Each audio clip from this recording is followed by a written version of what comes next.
Hi guys, so karon nakabantay ba mo? Sa dili pagani mo mag-vlog, wala mo'y kaila kaayo. Pero madugay nimong gama og video, madugay nimong gama og vlog, magkadaghan ang imong kaila, magkadaghan imong suod.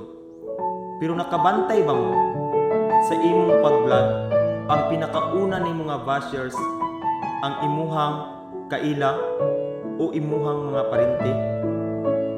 Nakabantay ba mo? Lantawa, ni-react ba na sa imong video? Ni-share ba na sa imong video ang imong mga kaila o imong mga parinti? Wala, di ba? Mas may pagani ang bag-o nimong nakaila kay suportado ka kaysa dugay na nimong nakaila. Kay dili gyud ka makakita nga gisuportaan kanila. Pero sa dugay nimo og ginama og video, hinay-hinay nimong gama og vlog, nakabantay ba ka nga kanang magadawat na kami sa ginagmay pangasweldo? Di ba ang pinakauna nga mutagbo nimo ang mga bashers nimo? Muingon dayon nga sana all nakasweldo na, sana all na anay nadawat, walay pang ice cream diha, walay libre diha. Nakabantay ba mo ana?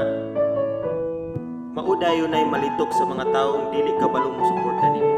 Dayong ingon, way libre diha, bisag pang coke ragod, walay pang ice cream diha, nagdawat na bitaw ka. Mauna ang mga tawo. Pero katong mga taong tinuod nga gasuporta nimo, kanang bag-ong nakaila nimo, bag-ong nasuod nimo, maunay tuuhi kay kana sila mo'y usagod nga gasuporta nimo.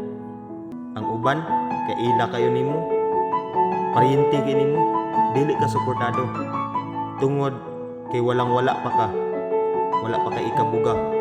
Pero moabot ang panahon nga kaila na ka sa tanan, ilado na ka ug naa na kay nadawat. Ang mga tawo wala kaila nimo kung hain ka nagsugod, makaila na nimo kung adunahan na ka.